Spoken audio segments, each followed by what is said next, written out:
Hello again, welcome back to another video. Today we're going to be talking about the spider plant Chlorophytum Comosum, and then I'll be doing a repot for it. The spider plant is an easy species to care for, which makes it great for beginners. They're quite tolerant of drying out, and if you forget to water them sometimes, it's not going to be terminal for them. Like many houseplants, they originate from South Africa and some of the other African regions, and were first introduced into Europe at the end of the 18th century. The usual white and green leaf colour we normally associate with spider plants is actually a variegated cultivar. The original plant was entirely green in colour. It can be propagated by division of the main plant or from the little plantlets that are produced from the long thin branches known as stolons. So let's get into the care guide. Sun. The spider plant will be happiest in bright indirect sunlight, so keep it away from hot sunny windowsills as the direct sun will scorch the leaves. Watering. It's not too fussy. Water regularly. Test the soil with your finger, and when it starts to dry out in the top few centimetres or the top half inch, then you can water it again. Soil type. Normal houseplant mix is fine. Fertilising. Feed monthly in the growing season, spring, summer and autumn, with general houseplant liquid feed. Pet safe. The spider plant is actually edible, so if your cat starts chewing on the leaves it won't get sick. Your spider plant might not look so good, but everyone will be safe, and I guess that's the main thing. Other notes: spider plants are susceptible to brown leaf tips. It's quite normal and due to a few different reasons. If it dries out for too long, or low humidity, or even a build-up of salts found in some tap water. To avoid this, you can use filtered water, RO water, or even the waste water after cleaning up your fish tank. You can use a humidity tray or mist your spider plant regularly to try and keep their humidity levels higher. So that's the care guide done. Let's move on to the repot. Alrighty, so I think we're going to get this spider plant repotted. Again, it's the winter time. It's not the best time to be repotting your plants, certainly in Europe and the UK because it's so cold, but this is a really robust, hardy plant. It's going to be inside, it's going to be looked after, and I really don't think it's going to be an issue for it. They are so easy to look after, these guys. A repot shouldn't be a big deal for this one. As you can see, it's getting pretty bushy now, and what I noticed about this particular one, it was drying out very quickly, and that's a good sign that there's a lot of roots and not so much compost left in this plant. Now this one, you could literally leave it and leave it and leave it and it will survive, but there's a difference between surviving and thriving, and we want to make sure our plants are looked after the best we can, really. So this one is going to get a slightly bigger pot. That's all it needs, really. Just a slightly bigger one. What I've been doing, you can hardly see it through all the leaves, but I've got this nice lime green pot that I chose for it because I like the matching hues of the lime green of this plant. What I actually did, I can take the pot out. I've literally just sat it in this pot here, and I put this little, I don't know, plastic whatever I had hanging around. I put that in, which raised the pot up to the right height. At the time, it's a smaller pot, it's a bigger outer pot, so that just kept the height right for it. So we're not going to need that anymore. I'm going to put that in the trash, and I'll put that in the recycling. And as you can see, we've got the original pot here, and yeah, that's not really surprising. If you look underneath, all of the roots, let me show you that. There we go. All of the roots have grown through the holes in the pot, so that's a very good sign that it's pretty well and truly rooted into this pot now. So it could do with a bigger pot. Right, so let's see if I can find a pot that will be better for this size. A bigger pot that will hopefully still fit in here. That would be ideal. Got a few pots.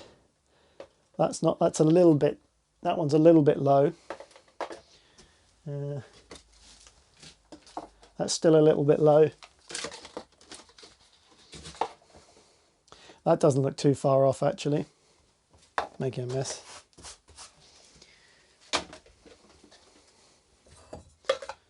Perfect. There we go, that fits that pot perfectly. and you probably won't see in there, yeah, not too bad. In there, I would say there's about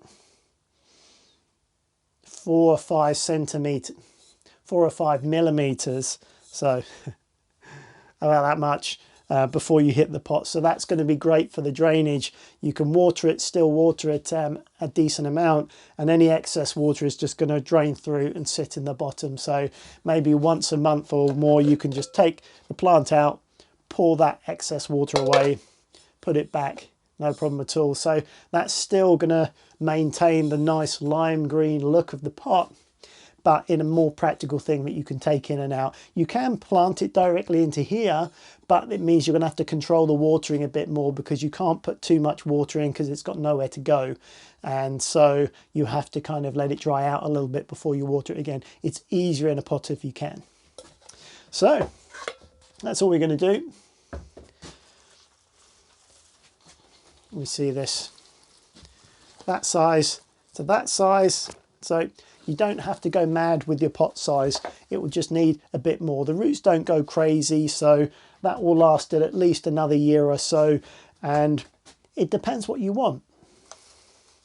I don't know if you can see here, but it naturally forms clumps. You might be able to see better as I take it out, but it will form clumps. So if you want a smaller plant that can keep the shape, then you can have that and just divide this up into smaller clumps and put it back into a smaller pot. Or if you want a bigger, more voluptuous plant, you can do that as well. Totally up to you. You can create whatever type and style that you want from your plants. That's the beauty of it, really. There's no right or wrong. You can make it how you want it. So let's get over to the bench now, and we'll see if we can prise this out of the pot, hopefully. And yeah, hopefully we can get it into the new pot. So we've got our new pot here, and all we have to do is try and carefully take this one out of its current pot without damaging the roots too much, and get it into here. Now, it's not going to be so easy because there are so many roots crammed into here, so just going to have to see how we get on with it, really. Just try and eke it out as much as you can without being too aggressive with it, but you know, it is what it is. It's not too caught up in there.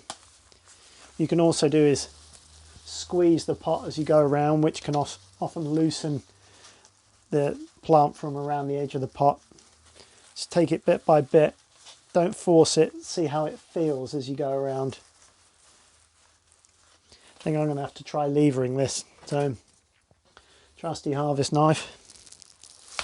Just going to go around the edge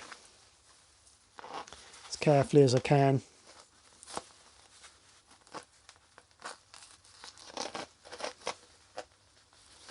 This is reasonably pot bound, this one.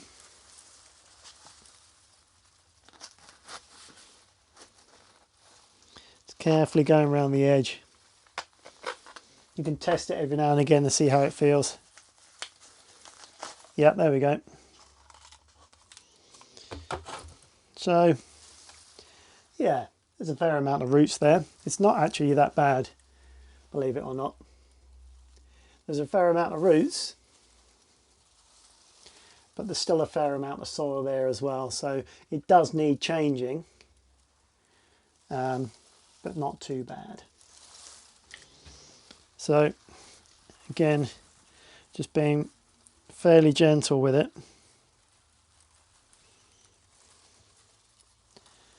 All I'm going to do is just very gently put my hand around the roots, and what this will do is just tease the roots out and just stop it sort of, because at the moment it's kind of wrapped around in that pot shape, and by just doing that it will just bring the roots out a bit. If you can see there, it's just brings the root out rather than encouraging it to continue going around in a circle.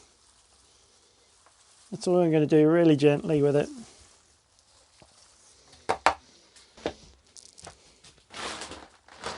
So I've got here some multi-purpose compost with added John Innes, which just creates a nice loamy soil. Pretty good for water retention, this one. I'm going to add a little bit of perlite. Doesn't really need it, to be honest with these guys. They're so easy to look after. They won't really need the extra drainage or aeration of the roots, but I've got it, so I'll use it. Go.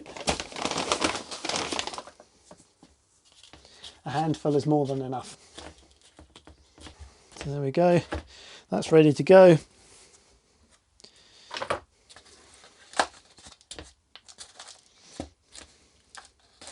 Might need to test fit this as well, so just put a little bit in the bottom to begin with, and then you can offer up the root ball and see how it fits.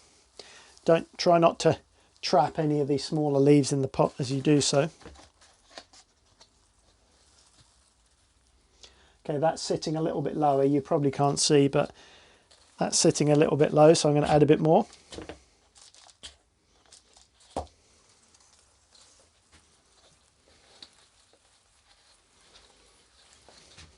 Yep, that's pretty much spot on. So I'm carefully now going to add some around the edge. There's a good ½ an inch, maybe a centimetre, 10 mil, maybe a little bit more, maybe 12, around, all the way around the edge there, which is what we want. Actually, keep this slightly less messy. I'm going to hold it over the pot, less to clear up later. So just tease it in around gently, again trying to be as gentle as we can with it. This is nice and easy, you know, there's nothing too difficult about this. Everyone can do this.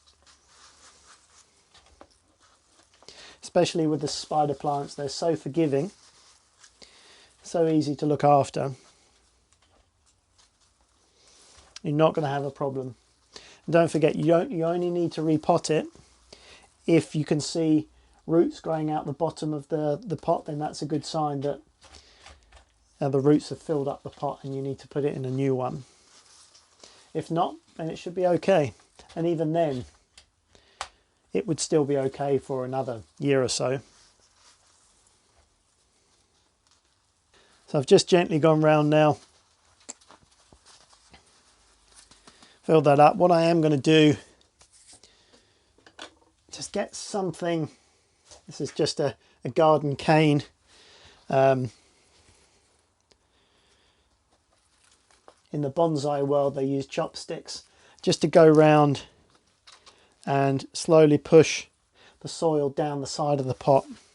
Again, you're not cramming it down there because you don't want to damage the roots, but just slowly trying to work the soil down there, because what you don't want is any gaps between the side of the pot and the soil, because there needs to be soil all the way around the plant and the root ball. Okay, so just take your time, you know, enjoy it. It's quite a zen thing to do, you know. Just clear your mind and enjoy looking at the plant, enjoy the spending a bit more time with your favourite plants and enjoy the process, you know.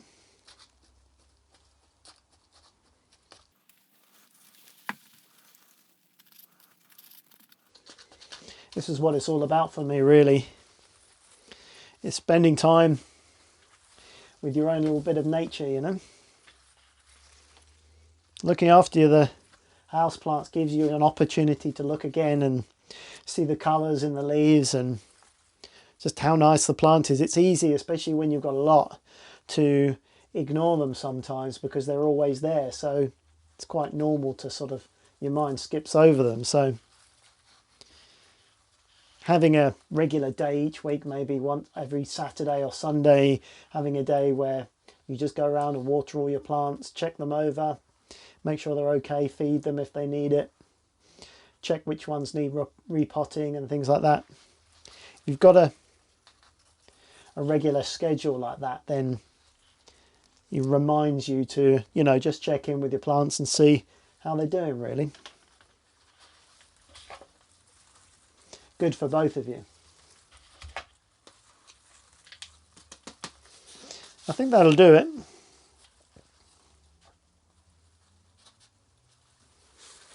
Again, just carefully firming it into the pot. Again, you don't want to cram it in there, but you want to make sure it's in there and it's not going to rattle around because that will damage it as well. So there we go.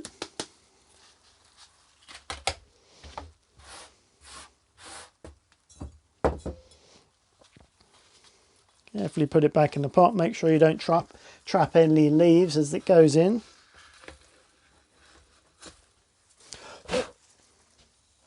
There we are. Back in the pot. It's got more compost, more room to grow. And again, looking like a nice, handsome spider plant. Good.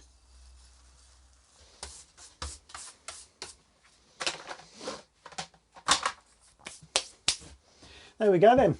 I hope you found that useful. Be sure to subscribe if you're new around here. Plenty more houseplant videos coming along every week. Please give it a thumbs up if you wouldn't mind, if you found it interesting or helpful. And as usual, I'll catch you again very soon on another video. Bye for now.